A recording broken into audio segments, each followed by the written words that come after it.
بسم اللہ الرحمن الرحیم نحمدہ ونصلی وسلم علی رسولہ الکریم اما بعد. میرے دوستو، پارہ نمبر 9 رکوع نمبر 5 اور آیت نمبر ہے 128. قال موسیٰ لقومہ استعینوا باللہ واصبروا ان الارض للہ یورثها من یشاء من عبادہ والعاقبۃ للمتقین. جب حضرت موسیٰ علیہ السلام کو اور ان کی قوم کو فرعون نے یہ دھمکی دی کہ میں تمہارے بچوں کو قتل کر دوں گا اور تمہاری عورتوں کو چھوڑ دوں گا.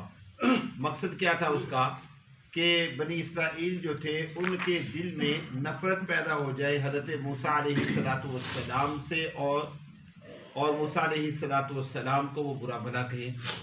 جیسا کہ اگلی آیت مبارکہ میں اللہ رب العزت نے اس کا تذکرہ بھی کیا کہ بنی اسرائیل موسیٰ علیہ السلام سے یہ کہیں گے کہ تمہارے آنے سے پہلے بھی یہی حال تھا اور تمہارے آنے کے بعد بھی یہی حال ہو گیا. یعنی تم ہمارے لیے کوئی مسیحا بن کر نہیں آئے، تم نے ہمیں کوئی بچایا نہیں ہے فرعون سے، بلکہ فرعون جیسے تمہارے آنے سے پہلے ہمارے اوپر ظلم کیا کرتا تھا، اسی طریقے سے تمہارے آنے کے بعد بھی فرعون ویسے ہی ہمارے اوپر کیا کر رہا ہے، ظلم کر رہا ہے. فرعون کا مقصد یہ تھا. جب حضرت موسیٰ علیہ السلام کو فرعون کی دھمکی کا پتہ چلا کہ فرعون نے یہ دھمکی دی ہے کہ میں بنی اسرائیل کی اولادوں کو، خاص طور پہ بچوں کو قتل کر دوں گا اور عورتوں کو میں زندہ چھوڑ دوں گا، تو حضرت موسیٰ علیہ السلام اپنی قوم کے پاس آئے اور اپنی قوم سے یہ نصیحت کی. قال یا قومی، قال لقومہ، اے میری قوم، استعینوا باللہ، مدد طلب کرو تم اللہ سے اور صبر کرو.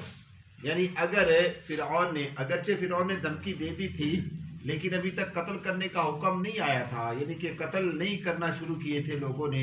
حضرت موسیٰ علیہ السلام نے اپنی قوم کو سمجھایا استعینوا باللہ کہ اللہ رب العزت سے مدد طلب کرو، واصبروا اور صبر کرو. وجہ اس کی کیا ہے کہ اس معاملے میں اگر کوئی کام آ سکتی ہے ذات تو وہ کون ہے؟ اللہ کی ذات ہے.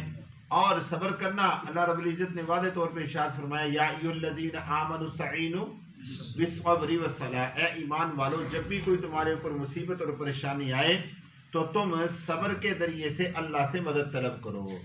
اب یہ صبر کے ذریعے سے اللہ سے مدد طلب کرنا کیا ہے؟ سب سے بڑی بات تو یہ سمجھنے کی ہے نا کہ صبر کے ذریعے سے اللہ سے مدد طلب کرنا، کہ انسان صبر کر کے بیٹھ جائے. صبر کے ذریعے سے مدد طلب کرنے کا مطلب یہ ہے کہ جب انسان پر آزمائش اور مصیبت اور پریشانی آتی ہے اور انسان اس کو برداشت کرتا ہے تحمل کے ساتھ، واویلا نہیں کرتا، شور شرابہ نہیں کرتا. جیسے کئی لوگوں کی عادت ہوتی ہے، کوئی بندہ بیمار ہو جاتا ہے تو وہ شور مچا دیتا ہے، ہائے میں مر گیا، ہائے میں مر گیا، ہائے مجھے یوں ہو گیا، ہائے مجھے یوں ہو گیا. نہیں، اگر کوئی آدمی پریشانی اور مصیبت میں مبتلا ہوتا ہے اور اس کے اوپر تحمل کے ساتھ صبر کرتا ہے، برداشت کرتا ہے، تو اللہ تبارک و تعالیٰ اس کے لیے نکلنے کا راستہ بھی انتظام فرما دیتے ہیں. اور اگر کوئی آدمی پریشانی کے اندر مبتلا ہو جاتا ہے اور واویلا کرتا ہے، شور شرابہ کرتا ہے، وہ پھر اسی واویلے کے اندر ہی مبتلا رہتا ہے، ساری زندگی اس کی اسی حالت کے اندر گزر جاتی ہے، اس کے لیے نکلنے کا راستہ نہیں بنتا. تو در حقیقت اللہ سے مدد طلب کرنا ہے جو صبر کے ذریعے سے، وہ یہ ہے کہ اگر بنی اسرائیل اور کیا کہتے ہیں اس کو فرعون اور اس کا لشکر اگر تکلیفیں دیتا ہے، قید کرتا ہے، مارتا ہے، پیٹتا ہے، تو اس کے اوپر کیا کرنا ہے؟ صبر کرنا ہے، برداشت کرنا ہے تحمل کے ساتھ. اور یہ وقت انشاءاللہ کیا ہو جائے گا؟ گزر جائے گا. اور اس میں کوئی شک نہیں کہ اللہ رب العزت نے اس کو وقت کو گزار بھی دیا. بلکہ حضرت موسیٰ علیہ السلام نے یہاں تک فرمایا ان الارض للہ یورثها من یشاء من عبادہ، یہ زمین کس کی ہے؟ اللہ کی زمین ہے، یہ کسی آدمی کی زمین نہیں ہے. یہ زمین کس کی ہے؟ اللہ کی زمین ہے. اور اس میں کوئی شک نہیں میرے دوستو. آپ دیکھ لیں، ہزاروں سال گزر گئے، لاکھوں سال گزر گئے، لوگ آ رہے ہیں، جا رہے ہیں، بڑے بڑے ظالم اور بڑے بڑے جابر جو ہے حکمران آئے اور آ کر کیا ہو گئے؟ چلے گئے، اور کسی کا نام و نشان نہیں رہا. اگر کسی کا نام و نشان رہا تو وہ کسی نیک آدمی کا نام و نشان رہا. نبی محترم صلی اللہ علیہ وسلم کے بعد صحابہ، ظاہر سی بات ہے آپ علیہ السلام کو تو اللہ نے نبوت عطا فرمائی، مشہور ہوئے. حضرات صحابہ کرام رضی اللہ تعالیٰ عنہ اجمعین نے نبی محترم صلی اللہ علیہ وسلم کی ذات عالی کے ساتھ صحبت حاصل کی، اختیار کی، اور کیا کہتے ہیں اس کو کلمہ پڑھا اور صحابہ بنے، مشہور ہوئے. لیکن صحابہ کے بعد سے لے کر تابعین سے آج تک کتنے بڑے بڑے علماء اور کتنے نیک لوگ اور کتنے دیندار لوگ اور کتنے اللہ والے لوگ جو آئے ہیں، آپ ہسٹری اٹھا کر دیکھیں، تاریخ اٹھا کر دیکھیں، سب کے نام آپ کو ملیں گے، یہ فلاں بزرگ تھے، یہ فلاں اللہ والے تھے، یہ فلاں عالم تھے، یہ فلاں محدث تھے، یہ فلاں فلاں فلاں فلاں فلاں فلاں ایک علاقے کے اندر تھے، سارا ان کا نظام ملتا ہے اور مشہور بھی ہوئے، اور آج مسلمان ان کے ناموں سے اپنے بچوں کے ناموں کے نام رکھنے پر فخر بھی محسوس کرتے ہیں۔ لیکن اس کے مقابلے میں آپ دنیا داروں کو دیکھ لیں، ظالم اور جابر لوگوں کو دیکھ لیں، بڑے بڑے مالدار دنیا کے اندر آئے، ایسے لوگ بھی تھے جو دنیا خریدنے پر قدرت رکھتے تھے، لیکن آج ہسٹری اٹھا کر دیکھیں کہ ان کے نام و نشان بھی نہیں، پتہ بھی نہیں ہے ان کا۔ یہ اللہ رب العزت کی زمین ہے، اللہ جس کو چاہتے ہیں زمین کا وارث بنا دیتے ہیں۔ آج ہم ہیں، کل کو یہاں پر کوئی اور ہوگا، ہمارا نام و نشان بھی نہیں ہوگا، ہمارا پتہ بھی نہیں ہوگا۔ آج سے 6 سال پہلے، 5 سال پہلے محلہ کے اندر جو لوگ تھے جو مر چکے ہیں، کوئی ہے ان کو یاد کرنے والا؟ پتہ بھی نہیں ہے، صرف ماں سوا گھر کے افراد کے، باقی محلے میں کسی کو پتہ ہی نہیں ہے کہ کوئی یہاں بندہ بھی ہوا کرتا تھا کہ نہیں ہوا کرتا تھا۔ وہ گھر کے افراد بھی کسی موقع کے اوپر یاد کر لیتے ہیں ورنہ سب کچھ ختم۔ تو میرے دوستو، یہ ٹھاٹ باٹ، یہ رہن سہن، یہ زندگی سب کچھ کیا ہو جائے گی؟ یہ ختم ہو جائے گی۔ وجہ کیا ہے؟ ان الارض للہ، زمین کس کی ہے؟ ساری کی ساری اللہ کی ہے۔ یورثها من یشاء، اللہ وارث بنا دیتا ہے اس کو جس کا چاہتا ہے۔ اللہ تبارک و تعالیٰ نے زمین پر انسان کو رکھنا ہے۔ جتنے بھی لوگ اس وقت زمین پر بس رہے ہیں، وہ اپنے گھروں میں رہیں یا نہ رہیں، وہ دھرتی کے اوپر جھگیاں لگا کے رہیں، وہ دھرتیوں کے اوپر کچے گھروں میں رہیں، وہ دھرتی کے اوپر پکے گھروں میں رہیں، وہ دھرتی کے اوپر پلازوں کے اندر رہیں، وہ دھرتی کے اوپر بڑی بڑی بلڈنگوں اور عمارتوں کے اندر رہیں، انہوں نے رہنا ہے۔ جب تک ان کی زندگی ہے وہ زمین پر رہیں گے، انہوں نے دنیا سے جانا نہیں ہے۔ لیکن آگے اللہ رب العزت نے جو جملہ بولا، اس جملے نے سارے سبق کو ہمارے کو یاد کرا دیا۔ اللہ فرماتے ہیں وَالْعَاقِبَةُ لِلْمُتَّقِينَ، زمین ساری کی ساری کس کی ہے؟ اللہ کی ہے۔ اللہ جس کو چاہتا ہے اپنے بندوں میں سے کیا بنا دیتا ہے؟ اس کا وارث بنا دیتا ہے۔ لیکن انجام کس کا اچھا ہوگا؟ انجام اس کا اچھا ہوگا جو تقوی اختیار کرنے والا ہے۔ اگر کوئی کسی غریب کچے گھر میں رہتا ہے، کسی جھگی کے اندر رہتا ہے، اس کے پاس وہ بھی نہیں ہے، کوئی کپڑا لگا کر آسمان اور زمین کے درمیان کوئی چادر ٹانگ کے وہ بیٹھ جاتا ہے اور وہ رہتا ہے، اللہ کا نیک بندہ ہے، تو وہ اس آدمی سے کروڑوں درجے بہتر ہے جو بڑے محل کے اندر بیٹھا ہے، جس کے دل میں اللہ کا ڈر اور اللہ کا خوف نہیں ہے۔ بات نہیں سمجھے؟ اور اگر کوئی شخص بڑے محل میں رہتا ہے اور ایک آدمی جھگی کے اندر رہتا ہے، لیکن تکبر اس جھگی والے کے اندر ہے، عقل اس کے اندر ہے، اللہ کی نافرمانی اس کے اندر ہے، تو پھر وہ محل والا بہتر ہے اس آدمی سے جو جھگی کے اندر رہ رہا ہے۔ میری بات نہیں سمجھے آپ؟ تو یہ اللہ تبارک و تعالیٰ کا قانون ہے۔ باقی رہا مسئلہ یہ کہ یہ سوال یہاں پر حل ہو جاتا ہے کہ بھی یہ لوگ اللہ رب العزت نے کسی کو امیر بنایا، کسی کو غریب بنایا، اس کی کیا وجہ ہے؟ واضح طور پہ نبی محترم صلی اللہ علیہ وسلم فرماتے ہیں کہ جو غریب ہیں وہ بھی، ان کا بھی امتحان ہے، جو امیر ہیں ان کا بھی امتحان ہے۔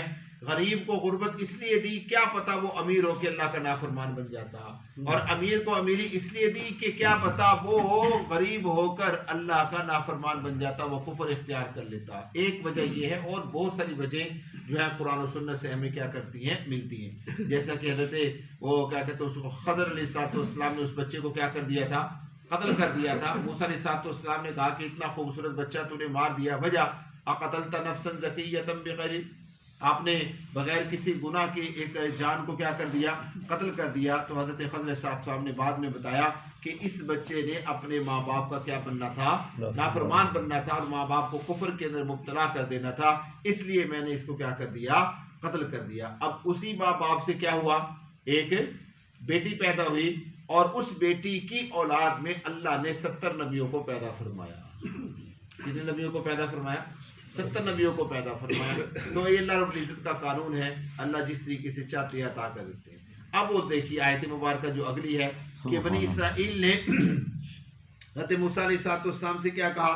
انہوں نے کہا قالوا اوذینا من قبل ان تأتینا ومن بعد ما جئتنا، کہ انہوں نے کہا کہ اے موسیٰ، ہمیں تکلیف دی گئی ہے آپ کے آنے سے پہلے بھی، وَمِن بَعْدِ مَا جِئْتَنَا، اور آپ کے آنے کے بعد بھی۔ ہمارا تو یہی حال ہے، آپ کے آنے سے پہلے بھی ہمارا یہی مسئلہ تھا، اور آپ کے آنے کے بعد بھی ہمارا یہی مسئلہ ہے۔ اس وقت بھی ہمیں تکلیفیں دی گئی تھی، اور اب بھی ہمیں کیا دی جا رہی ہے؟ تکلیفیں دی جا رہی ہے۔ اس وقت بھی ہم نقصان میں تھے، اب بھی ہم نقصان میں ہیں۔ تو حضرت موسیٰ علیہ السلام نے تسلی دی، عَسَىٰ رَبُّكُمْ أَن يُهْلِكَ عَدُوَّكُمْ، ان قریب تمہارا رب ہلاک کر دے گا تمہارے دشمنوں کو اور خلیفہ بنا دے گا تم کو زمین میں، فینظر کیف تعملون، پھر وہ دیکھے گا کہ تم کیا کرتے ہو۔ اللہ اکبر۔ میرے دوستو بڑی پیاری بات یہاں پر سمجھ میں آ رہی ہے کہ اللہ رب العزت حضرت موسیٰ علیہ السلام کیا فرما رہے ہیں کہ وہ تمہارے دشمنوں کو تو کیا کر دے گا، ہلاک کر دے گا۔ اس سے تو ٹینشن لینے کی ضرورت نہیں ہے کہ تم ہر وقت پریشانی کے اندر مبتلا رہو گے، ہر وقت مصیبتوں کے اندر رہو گے، ہر وقت آزمائشوں میں رہو گے۔ تمہارا دشمن تو کیا ہو جائے گا، ہلاک ہو جائے گا۔ تمہارا دشمن تو کیا ہو گیا، ہلاک۔ اب تم بن گئے کیا، خلیفہ۔ تم زمین کے اوپر بن گئے خلیفہ۔ اب اللہ دیکھے گا کہ تم کیا کرتے ہو، اللہ دیکھے گا کہ تم کیا کرتے ہو۔ یہ نہ ہو کہ ان کے تباہ ہونے کے بعد تم بھی وہی کام کرنے لگ جاؤ، تم بھی اللہ کی نافرمانی کرنے لگ جاؤ۔ اور اس میں کوئی شک نہیں ہے کہ انسان کو جب تھوڑی سی اکڑ ملتی ہے، تھوڑی سی وہ ملتی ہے، انسان وہ کہتا ہے میرے جیسا کوئی ہے ہی نہیں ہے، میں ہی سب سے بڑا وہ ہوں۔ کسی بھی جگہ کی مختاری مل جائے نا تو وہ سمجھتا ہے کہ بس میں ہی بڑا ہو گیا ہوں۔ اور وہی ہوا کہ جب فرعون تباہ ہوا، فرعون کا لشکر تباہ ہوا، بنی اسرائیل والوں کو اللہ رب العزت نے اس زمین کا خلیفہ بنایا تو وہ اللہ کے نافرمان ہو گئے۔ اب وہ طرح طرح کے شرک میں، طرح طرح کی بیماریوں میں مبتلا ہو گئے۔ حضرت موسیٰ علیہ السلام کو انہوں نے واضح طور پہ کہہ دیا فَاذْهَبْ أَنْتَ وَرَبُّكَ، تو جانے تیرا رب جانے، ہم تو یہ بیٹھے۔ اللہ رب العزت نے پھر ان کو بھی سزا کے اندر مبتلا کیا، 40 سال تک وادی تیہ کے اندر رگڑے کھاتے رہے۔ تو میرے دوستو، اللہ رب العزت نے جو ہمیں تھوڑے دنوں کے لیے اس دھرتی کے اوپر بھیجا ہے، اس زمین کے اوپر جو بھیجا ہے، وہ اپنی اطاعت اور فرما برداری کے لیے بھیجا ہے۔ ہم یہ چند دن گنتی کہ کیا پتہ انسان کس وقت یہاں سے چلا جائے اور کون سا موت کا جھٹکا انسان کو دنیا سے بالکل الگ تھلگ کر دے اور ہماری شہرت کو کاٹ دے۔ ہم نے جو وقت گزارنا ہے اللہ کی اطاعت اور فرما برداری میں اس طریقے سے گزارنا ہے کہ ہماری ذات سے، ہماری جان سے کسی کو تکلیف نہ پہنچے، دل آزاری نہ ہو۔ اگر ہماری ذات سے کسی کو دل آزاری اور تکلیف ہوتی ہے تو یہ بہت بڑی مصیبت اور پریشانی والی بات ہے، کیونکہ سارے مسئلے حل ہو جائیں گے، لیکن یہ جو حقوق العباد والا مسئلہ ہے نا، اس میں بڑی لمبی چوڑی معاملات ہو جائیں گے۔ اللہ تبارک و تعالیٰ مجھے اور آپ کو فہم عطا فرمائے، سمجھ عطا فرمائے اور عمل کی توفیق